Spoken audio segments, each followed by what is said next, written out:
Okay. All right. So we're still in chapter 1. Let me enlarge this. And last class we talked about all of capital A. No, we didn't. That's the wrong. There we go. All of capital A, but of Roman numeral 1. And today we're going to talk about Roman numeral 2. And we'll see, we should get all the way through Roman numeral 2. We'll see how far we get today. But that's what we're going to talk about. So we did what is psychology. Now we're going to talk about this whole idea of applying psychology. So let's get to that. All right. So here's the deal. Applying psychology, or what applied psychology means, we're going to talk about it as a career. What do you do with it? What the different degrees mean. And on your outline, the careers for somebody in psychology are listed in order of years needed for school. There we go.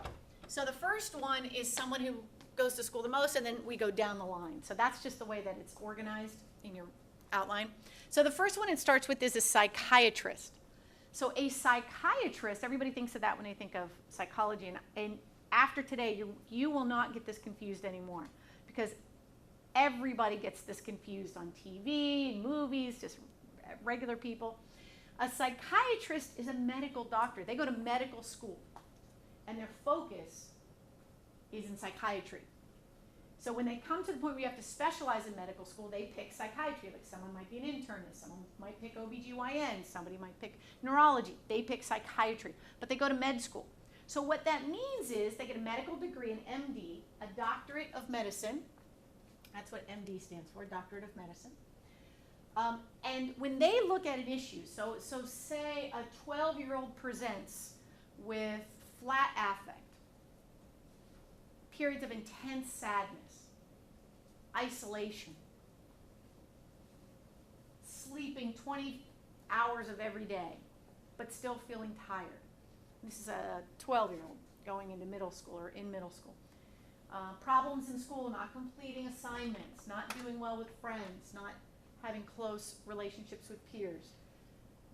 This particular person, a psychiatrist, is going to approach it from a biological basis because they went to med school. They're not there to do therapy. That's everyone goes, what? No. As a matter of fact, the last time I checked in the state of Maryland, they have to take one counseling course. One counseling course. That's it. So you really don't, what the questions a psychiatrists are going to ask are very much your symptoms. And then they're going to think, they're going to look at the biological way to change your behavioral health. So it's called psychopharmacology. It's just they're prescribing medicine that's going to change your biology, your feelings, your emotions, your behaviors, your symptoms. So they're coming at it from a biological perspective. And they're good at that. That's what they do really well. Now the reason that works really well, and it does in the field of psychology, and at the very end of the semester we'll talk about various disorders in which this is really successful medication, and some others that it's not really that successful. But in things like anxiety, depression, OCD, schizophrenia, all of those, very successful medication. But it's not, and the reason it works, by the way, is because they're changing these things called neurotransmitters. Medicine is changing these things, and we'll talk about that in the next chapter, what neurotransmitters are and why they matter to us in the field of psychology. And that's what they do, because everything really comes down to our biology. Every emotion we have, every smile, every person we fall in infatuation with, every bad mood we have, every moment of despair, every period of intense anxiety, all chemicals. It's all chemical. So they go and they try to change those symptoms chemically, biologically. And that's what they do. So a friend of mine said to me one time, my psychiatrist never talks to me. It's like such a business. I'm there for 15 minutes. I was like, that's about right. Maybe half hour, maybe. Depends how much billable time we're going to get from your insurance company. But so they don't want to know how your relationship with your mom has been, and are you picking good partners from here on out that are healthy for you? No. They want to know about symptoms that have very much to do with your biology, because that's their job, and they're good at that. And it's helpful. Now, is it the only thing that I think people should be doing? I don't think it is the only thing. Research actually suggests if you do that and do therapy, medicine helps, therapy helps, you put them together, and you don't just add one to the other. It's actually more. The benefit is more than the sum of the two parts.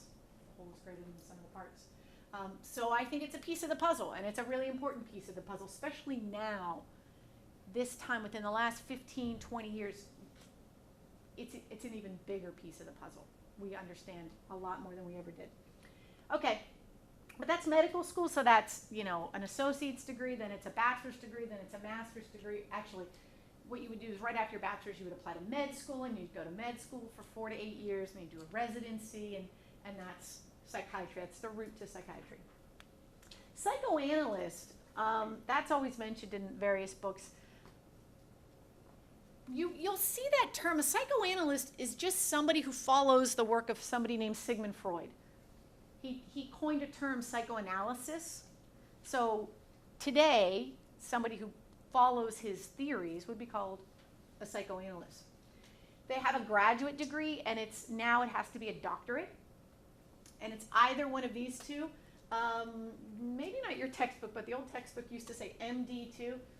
Nobody's getting an MD and then going back to get another graduate degree, because this is a therapist. This is someone who sits and talks with you. That's their mode of changing behaviors and mood. Nobody's going to get an MD and go back. I mean, rarely are they going to do both. But to practice as a psychoanalyst, you need to have a doctorate, a PhD or a PsyD, and you need to know the difference between these two. A PhD is probably the most common degree that you have heard about, a doctorate.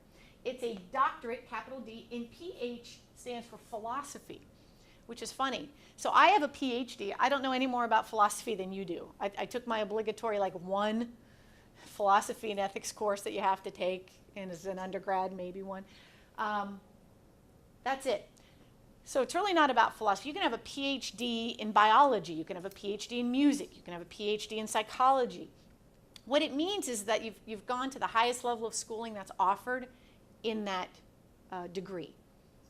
And they call it a PhD, and it's an old term. It really means that you're able to have you have a philosophical understanding of your area of expertise. So it's called a PhD. But that's not the only doctorate you can get in psychology. There's another one called a PsyD. It's a doctorate, capital D, but specifically for psychology. Because remember, you can have a PhD in everything. In any degree, you can have a PhD in any field of interest. But a PsyD is extraordinarily specific to psychology. It is a doctoral degree. The difference being PhDs tend to do more research, more academics, more scientific experimenting. You'd have a PhD. A PsyD is really about applied work with people. I'm going to sit on the other side of a desk, and we're going to talk, and that's what I'm going to do for my career. I'm probably not teaching. I'm probably not doing research in a lab. So once you have one of these degrees, if you were applying for a job, would jobs be looking for one versus the other? Oh, that's good. Would a job prefer one over the other? Yeah, actually they do. It just depends where you're going. So I can be honest with you. If you are if you're opening up your own practice, nobody cares. An insurance company's going to pay you the same no matter which doctorate you have. But if you were going to work for an institution like Hopkins, and they want you to teach for them, but you still get to practice too. Maybe you're able to have an outpatient practice as well, but you're going to be teaching. They're going to probably be looking more for a PhD if they want you to do teaching or they want you to do research. Because the culminating project for a PhD is something called a dissertation, where it's your own research. You do your own research, you write about it, you do it from beginning to end, you present it. It's called a dissertation defense. You give it to a committee, they review it, analyze it, you have to defend that. That's a PhD. A PsyD, you have a culminating project, but it's very applied. Like friends of mine have PsyDs, and they've looked at the effectiveness of once a week therapy for immigrant female teenagers with eating disorders. And they looked at all the different research done already. They didn't do the research. They looked at it, they figured out what, and then they saw clients in that population, and they wrote a project up about it at the end about what was most successful, what type of treatment, or was that a treatment modality, or that treatment modality, was it successful? It's extremely applied, this PsyD. It's very much about, maybe even what you thought a psychologist was, very much about seeing somebody behind a desk and talking about what's bothering them. That's very much what a PsyD does.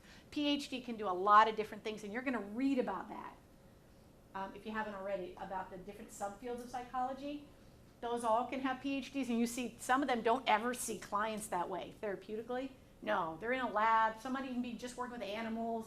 Some might be doing health psychology, which is not about diagnosing people at all. So yes, jobs will look for a particular degree. Okay, so they go to graduate school but not medical school for a psychoanalyst, because remember the MD is a doctorate of medicine. That's the only one who goes to medical school. The next one is a psychologist, and again, you're going to have a doctorate now. There are a few fields that still allow you to have a master's degree, but that's the exception to the rule. Some sports psychology programs might still offer masters. Some school psychology program might still offer masters. But in general, about, 10, 15 years ago, to actually be called a state licensed psychologist, you had to have a doctoral degree. And it's one of the two. You can have either one, a PhD or a PsyD. A psychologist, if someone is actually a psychologist, they had to go to graduate school, meaning they got their associate, then their bachelor's, then their master's, then their doctorate. And they have to do that level of work to be called a psychologist. But they don't go to medical school because they have a PhD or a PsyD, not an MD. Now I'm going to say that, and then I'm going to turn around and say, but let me tell you what's really happening in the real world, because that's what the books say, but let me tell you in real world. A lot of interesting things started happening in the last 10, 15 years. Probably the one that you'll remember is Hurricane Katrina. You guys remember Hurricane Katrina, most of you? So what happened is that decimated an entire region. And afterwards, to kind of pick up the pieces, a lot of, I'll give you an example, kids needed to see a psychiatrist. There was a lot of PTSD, there was a lot of anxiety, there was just a lot of issues. They couldn't see anybody for a year, year and a half. There weren't enough. Everybody moved away and set up shop in other states. So there wasn't enough, and they were in an incredible shortage. So what they ended up doing is they ended up working with psychologists and the groups that oversee psychologists. And they said, if psychologists attend so many classes in medical school, but you don't have to get a degree. You have to go to so many classes and learn about class 1 medicines, like a Zoloft, Paxil, Prozac, just that level, that they could then prescribe it. Because if you go to medical school, let me go back up to the psychiatrist. Right now, only a psychiatrist goes to medical school. They're the only ones who can legally prescribe medicine in all 50 states. That has not changed. But in a couple states, they'll let psychologists prescribe medicine. And in a couple regions of states. Like Utah is so rural, they said we can't get enough psychiatrists. So they petitioned to have this as well. And there's a couple other states for the very same reason, that they need more people prescribing medicine and they don't have enough psychiatrists. If you want to have job security, be a psychiatrist. You can live anywhere you want. It's not enough of them. Excuse me. Yes. A nurse practitioner she could give the medicine. Absolutely. Nurse right? practitioners can, absolutely. Not enough of them. Huge shortage of nurse practitioners as well. That's NPAs, physician's assistants. Again, especially in these areas, they were just so short that they started allowing, they're short when they're allowing someone without a medical background to prescribe medicine. And again, it's just a handful. So I'm not ever going to try and trick you up and say, in 3 states, they don't know. If I say in all 50 states, who can prescribe medicine? A psychiatrist. But that's it. They're the only ones, because there are a couple of those key spots, and there'll probably be more in the next 5 years. They'll probably allow a couple more regions, maybe even a full state of psychologists. But in general, that's the exception. So in general, psychiatrists are the ones that give medicine. They're the ones who went to medical school. They write the prescriptions. Now, a psychologist, yes, they go to graduate school. They work with clients directly, like you'd be a clinical psychologist, a counseling psychologist. Or they could do research like experimental psychology. They don't even see clients. They never lay eyes on someone that way. They don't want to know what's going on with you. That's not their training. When you're becoming a psychologist, unfortunately, there's sometimes a fork in the road. It depends on what program, most of the programs. You're either going to pick to work with clients, and that's probably more traditionally what you know of a psychologist to be. You sit down and you talk with someone about different behavioral health issues, or you're going to go into an academic setting or research. So you kind of have to make a choice. Afterwards, after you get your degree, you could kind of meld the two together, but a lot of training, a lot of programs make you kind of fork off and choose. And you're going to read about the subfields of psychology, if you haven't already. So it's in your textbook. See the outline for specific page numbers to match up. It's not covered in lecture. We won't go over all of these, but it is fair game for quizzes and tests. So this is fair game for quiz 1 and test 1. You have to review your textbook for the information. And here's what you need to do. I'm not even just sending you out there without any instructions. Know the focus of each of these subfields. Be able to describe each of these various subfields in a sentence or two. Just like, what does a social psychologist do? What does a developmental psychologist do? What does a health psychologist do? Or a sports and exercise, or a clinical? Who's diagnosing people? Like seeing somebody applied? Who's actually in a laboratory and not diagnosing people? Everybody wants to be a forensic psychologist in the last 10 years because of all these shows. NCIS, whatever, all these shows are. Like, I can't tell you how many people want to do that. So you'll read about what it really is and what they do. They're not all profilers, I'm sorry to say. It's not real. Everybody wanted to do that. There used to be a show called The Profiler. I don't know if you guys remember that. This is a good 15 years ago. But the show came out, and it was really popular, and all of my students wanted to be profilers. I was like, it's a show, guys. Yeah, they have those, but it's not a full-time job, and people don't really, but they didn't believe me because it was on TV. So you'll read about what these subfields really do. So be able to describe them in a sentence or two, and they'll talk about famous people who have kind of been the founders of these different subfields. You don't need to know the people's names right now. You don't need to know the specific experiments. They're interesting. It's all an interesting read, but you don't need it to know for the quizzes and tests. I don't want you to get bogged down in that detail. Just the overall focus of the subfields is what you need to know. You should be able to differentiate one from another. Good? All right. The next one down, psychiatric social worker. So it's not even a psychology major at all. It's a social work major. But they see clients just like a psychologist does. You wouldn't know the difference. I know people that see someone they call their therapist, and they call their therapist a psychologist. And somebody showed me the business card of their psychologist, and they weren't a psychologist at all. They were a psychiatric social worker. And they're licensed, and they have a master's. You have to get an LSW to be licensed in the state, and then they test it again after they got their master's to get an MSW. And once they got the MSW, you can see clients. You can hang a shingle out and have your own office. You bill insurance companies. It's a great degree. It's a great job. But it's not a psychologist, and it's a little less school. You don't have to get a doctorate to be a psychiatric social worker. The old textbook, I'm not so sure about the new one's slant on this, but the old one suggested that they see less intense clients than does a psychologist. That's just simply not true in the real world. You see the same people. You just have less schooling, and somebody will oversee you for a while, but then eventually you'll be able to practice on your own and bill on your own and do your own thing. So that's a psychiatric social worker. You're not going to be prescribing medicine, because remember, that's a psychiatrist. A counselor. So there's lots of this, a lot of careers use the term counselor. So you're going to get a graduate degree again. So anybody who sits down on the other side of a desk and is going to talk to somebody about how they're feeling, they're going to diagnose them, they're going to have a treatment plan, they have to have a graduate degree, whether it's a master's or a doctorate. Same with the counselor. They have to have a graduate degree. You're going to get a master's. You can get a master's in counseling, a master's in clinical psychology. Sometimes they call community counseling. Marriage and family therapist. That's a master's degree. Chemical dependency counseling. There's a master's in chemical dependency counseling. And you take a counseling license test for the state. Actually, it's paperwork that you've completed so many hours, so much schooling, and you become a licensed practicing clinical counselor.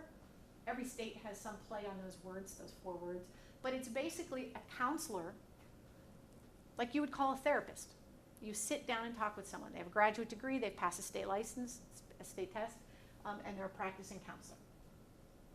And again, that's a graduate degree, not prescribing meds. Okay, psychology and education. What I wanted to say is sometimes people don't want to go on for graduate school. They want to get a bachelor's degree or an associate's degree. And can you work in the field? Yeah, you can.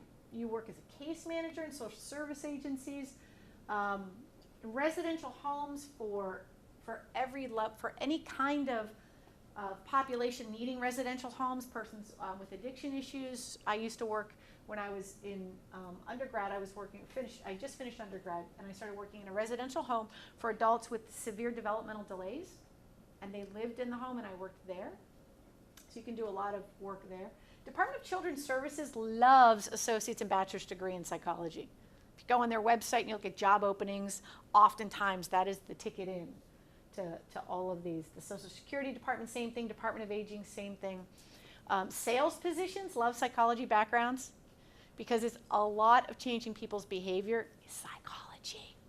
It's really funny. My husband he works in sales and marketing.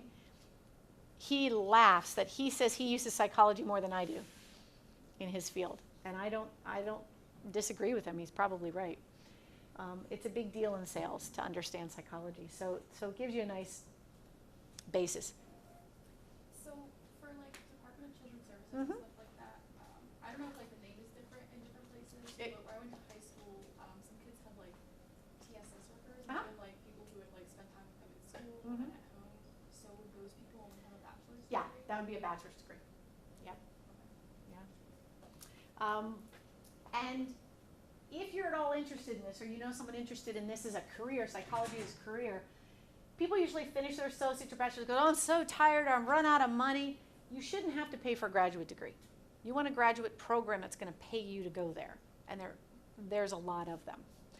And if that doesn't work, what you can do is you can get a job with your associate's or bachelor's degree at a big enough place, like a CCBC or a Hopkins or a community mental health agency or a Shepherd Pratt. Does anything big like that, you go in with a degree and you want to go and get the next degree up, and oftentimes they'll pay for you to do that. They'll pay your tuition. Like at CCBC, if someone here is working with a master's and they want to get a doctorate, CCBC pays for the tuition. So where I used to work for a county agency that was a Department of Children's Protective Services, and they would pay you 80% of your salary while you were not working to go get the next degree, because they wanted people with bachelor's or master's degrees so bad. They paid for people to go back and get a master's degree. You didn't even have to go to work. And they bought your books. And they paid tuition. I was like, man, I could have done that. So wherever you are, at whatever level, if you want to go up, it doesn't hurt to inquire at human resources and say, hey, do you have a program for people who want to get the next degree higher than what they have? So one of my students heard this lecture, and she got her associates, and she went to work at Hopkins just putting in data, just data entry in their psychology department. That's all. She just never saw a real person. She just went into a room and she entered data for somebody doing research there. And then she said, and then I had this epiphany, like, I don't want to do this for the rest of my life. I want to be a therapist. That's what I want to do. But she needed a graduate degree, so she had to go finish her bachelor's and then get her master's. And so she said, so I called the human resources department, and she said, here's the deal. And it's very similar lots of places. She said they would pay my tuition if I went back and got the next degree up. But for every year they paid for, I'd have to agree to work here for 2 years. And she said, oh darn, I'll have a graduate degree and work for Hopkins. What a shame. And she did that, and she ended up getting her master's degree. And Hopkins paid for it all, and she's still there. So that exists in a lot of different organizations. It's kind of a 2-for-1. For every year of school they pay for, you have to offer them 2 years of employment. But if you like where you work, it's not a bad gig, because paying tuition's kind of nice. So don't ever let money be the reason you stop. And if you save my email for however long, my email isn't going to change. Send me an email and say, I want to go to school, but I'm out of money. If you get a degree and you want to go the next one up, I will help you look for interesting ways to get money, because it's out there. When I went to school, my family, I don't know if I told you my background, I have 4 siblings. My first 2 didn't finish high school. My oldest brother went into the Army at 17, and they helped him get his GED to avoid going to jail. So the Army used to take young men who were in trouble with the law to avoid going to juvenile detention. So that's where he went. My sister eventually may have finished high school. It's not very clear. She may have gotten a GED. It was a rough go of it. And then there was another brother and then me, so I'm the youngest of 4. And my brother did finish high school with a fabulous, D average. They were so glad to get rid of him. And then I went to school, and I loved school. I was like, ooh, always raising my hand. I love school. Can't wait to go. And I have a very strong learning disability. I have dyslexia, very severe dyslexia. But they diagnosed me early enough, and I used to go out to we didn't even have room in the school for special ed services. You had to go into the parking lot to a van. Is this not I told this to my husband. He's like, this is like an after-school special. This is like a story. And I said, no, it was real. There was a van in the parking lot, and you walked out of school in the snow, and I lived in the Midwest, and you went into the van for special services. But what happened to me was I was diagnosed with dyslexia, and other kids were gifted. And it was I lived in a small town in the Midwest. We were all called exceptional. And we all got to go out to the van together. So I looked up exceptional. And I was like, oh my God, I rock. I am so awesome, I'm exceptional. And I got to go out I knew they were the smart kids, and I was going out with them, and you know what I decided? I'm brilliant. Look who I'm hanging with. And I go to the van every other day and have my services and and I did that until I went to high school. And I loved school, and it took me a lot longer to do it. It took everybody else, but I didn't care. I just loved school. So when it got time to go to college, I'm like, I'm going to college. And my mom's like, okay. My mom was a MIG welder for General Motors, and she was a single mom. And she was a MIG welder forever and ever and ever. And she said, okay, you're going to go to college. What does that mean? How do we do this? And I said, I'll do all the paperwork. I'll meet with someone at school. Someone's going to help me find money. And then I decided where I was going to go. And literally, a week before I was going away to school, she's like, where are you going again? I was like, I told you, Mom. And she was like, yeah, but I thought you mentioned another school too. And I said, no, I'm going to Kent State. I went to Kent State in Ohio. And she said, okay. Am I paying for this? How is this happening? I was like, nope, we got this. You did co-sign a loan. Student loan. And she was like, what does that mean? I said, I have no idea. No one had ever gone to college. I don't know. But I went and got through undergraduate, and then I decided I was going to go to graduate school because I was liking school. And I never had to pay for school again. So graduate school, actually, they paid me to go to school. They gave me a stipend. It was very minimal. I ate a lot of mac and cheese, which I was perfectly fine with. And that all through the end of my doctorate. Somebody paid me to go to school, to work for them. And I taught classes, and I assisted teachers, and I was a TA, teaching assistant, then I was a research assistant, and then eventually they gave me my own classes, and I started teaching. And I did my master's at George Mason, where I used to teach, and then I got my doctorate at Pitt. And then, so if you're interested in going to school, you don't have to come from a lot of money, and you certainly, if you look carefully enough, somebody will pay for you to get your graduate degree. That was the long story of somebody will pay for you to get your graduate degree. All right. The next section are sections that you're going to read on your own, so I want to make sure I go over them. You're going to read about the scientific method. So this is the next section on your outline, scientific method. You're going to read it in your book. See the outline for specific pages. We don't cover it in lecture. Your book does a real nice job. It's really short. It's not, actually, it's more of a figure in your book, and it just kind of walks you through the steps of what every science, not just psychology, biology, physics, chemistry, all the sciences follow the scientific method. So you're going to look at this, you're going to just know what they are, that you've got to consult theory. You're going to use that theory to form a hypothesis. And then there's a term. Remember I said before, if you see a term, if you know what it means, golden, you're fine. But if you don't, that is something you definitely need to know the definition of. Every term on here is fair game. So know what a hypothesis is. Conduct research to test the hypothesis. Know what it means to be falsifiable. Make observations and draw conclusions, and then you use your results to create or modify a theory. So this is the scientific method, and all sciences operate the same way. So read about that in your book. And the next thing you're going to read about is collecting data. So you're going to read about the various ways to collect data. Again, it's in your book. It's a short section. Fair game for quizzes and tests. Know all the terms below. I went ahead and outlined it anyway. So it's already, I mean, not anyway, but it's already outlined for you. So know what a clinical or case study is. Know what it means to do a naturalistic observation and to have observer bias. And then know what a survey is and what sample means versus population. Know what archival research is. Longitudinal versus cross-sectional research. All of this stuff is important if you're in any science at all. This is by no means is specific to psychology. None of this stuff is specific to psychology when we're talking about the scientific method or collecting data. So this is all good stuff to know. All right.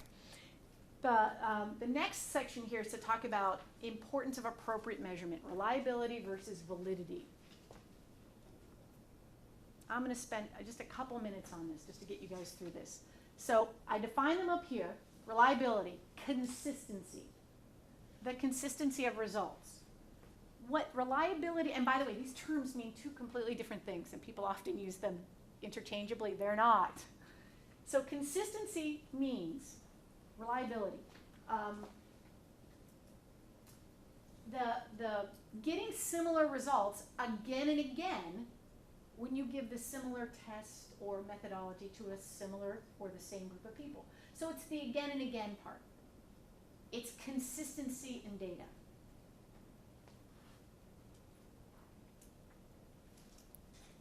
So if I give a test and somebody else gives a test to the same group and students are scoring all over, who scored high last time is scoring low now, but it's the same test, we've got a reliability issue. We should be getting similar results when you give the same test to a similar group of people, similar or same group of people. You should get consistency in your results. And that's really important. As a matter of fact, when you're reading journal articles, they'll often report the reliability ratings because it's a big deal. So if I'm assessing vocabulary in fourth graders, and I give a test on a Monday, and a certain group of the class scores below average, a certain group scores average, and a certain group scores above average, then I give the same test on Friday. Now, vocabulary should not change in a week. Oh, I wish it did. I mean, we're hoping it changes in 9 months. But certainly not going, research would show, and the bulk of research out there about it would suggest it's not going to change much in a week. But say I gave it again Friday, and now the group that was below average, a lot of those students are scoring above average. The above average students are not above average anymore, and I don't have consistency in results. I have to start questioning the reliability of that data. Something's wrong there. So we want consistency. That's important to have. Versus validity. This is another thing we want to have for appropriate measurement, but it's different. It's the degree to which a test actually measures what it was supposed to measure. It sounds so stinking simple. Did you measure what you thought you were measuring? Does a test actually measure what it was supposed to measure? Okay, as simple as that sounds, it's incredibly difficult, and it's a constant rechecking in as a researcher. Is this occurring? And it's something that you need to think about as a consumer of information. You need to ask yourself about reliability and validity all the time. Here's a validity issue. If I am assessing academic ability under No Child Left Behind, and I'm going to do a math test in 3rd grade and 8th grade. How many of you had to take lots of standardized tests in school? Right? Lots of them. So if I'm gonna, how many of you remember math tests having a ton of word problems? Right? Okay. So here's an interesting thing about those types of tests. Are they important? Yes. Do they get at whether students understand the real components of that math question? They do. But that's not all they do. So what we found is, years ago when these standardized tests started to become all the rage, there were certain groups of kids who were scoring really low. And it looked like they had very poor academic ability. And why they were scoring low is because English was not their first language. It might have been their 3rd, 4th, 5th. But English not being the first language, and you're walking into a math question that's a paragraph long, and it's a word problem, and it takes you longer to understand what they're asking you to do mathematically, and it's a timed test, which they all are, you don't read as fast as someone else or comprehend English the same way someone else does, then all of a sudden you get a different score in math. But if you gave this kid the same test, either stripping it away from a word problem or giving it into a language where he's quick to understand, and his math scores are off the charts, we wouldn't pick that up, would we? We would have him scoring very low in mathematics. Or you have a kid like my son who has a speech issue. My son stutters. And because of that, he's very shy to read. He does not like to read in front of people. And because of that, he thinks that reading is not for him. And he probably has some dyslexia. Both my husband and I have dyslexia. If my kids don't have it, it would be statistically unusual. But we haven't had him diagnosed yet because we'll work on that. Chances are he probably has some dyslexia too. So he's not a huge fan of reading. But he's wacky, unbelievable with math. It freaks me out. Like neither my husband and I are like that. He can look at something, and he's always moving too. He looks at his homework, pushes it around, and answers it out loud. And I'll go, no, honey, here's what I need you to do with these 2 fractions. How did you know that? I'll say, how did you get that? Doesn't write anything down. Doesn't even like to write things down, which is another interesting thing about him. And he doesn't like to read. And you know what he just said to me this summer? He said, you read to me, and I'll tell you the answer. I can do that, Mommy, but when I read it, everything gets mixed up. Pretty much diagnosing himself as having dyslexia, but that's a whole other conversation. He says that, yet he's got to go to school, and he's got to take a math test that is pretty much all word problems now. He's going into 4th grade. And he's in 7th grade math now. So he's in a 7th grade math class now. He's 9.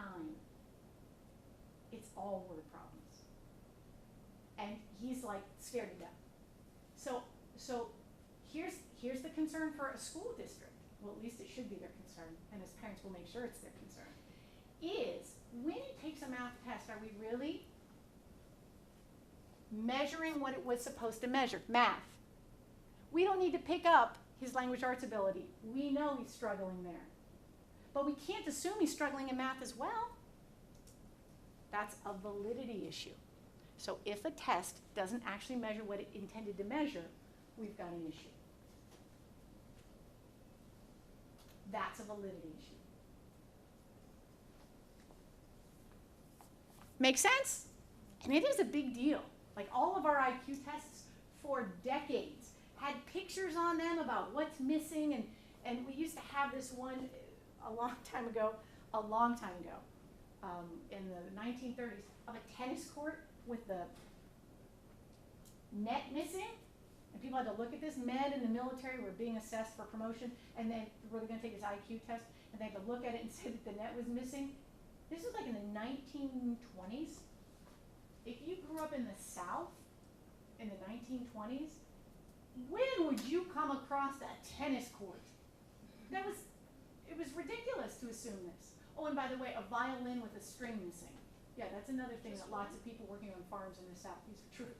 So because I didn't know that, they said they're not intelligent, but these were people that could take apart an engine and rebuild it in no time, and they can tell you how things work, and they can look at systems, and they understood nature. They were really smart people. but the test wasn't measuring who was smart. They were measuring really socioeconomic status. And that's a validity issue, because we didn't need to measure their socioeconomic status. We have lots of other ways to do that. That was supposed to be an IQ test. So that's a validity issue. It's very real, and it happens in all kinds of areas. So if we want to make sure something is measuring exactly what it's supposed to measure, that's validity. If we want consistency of results, the degree to which a test gives us similar results again and again and again, that's a reliability issue. And we want them both to do good research. And again, that's across any science. That's not specific to psychology. That's any science is striving for reliability and validity. Okay, we're going to stop there today.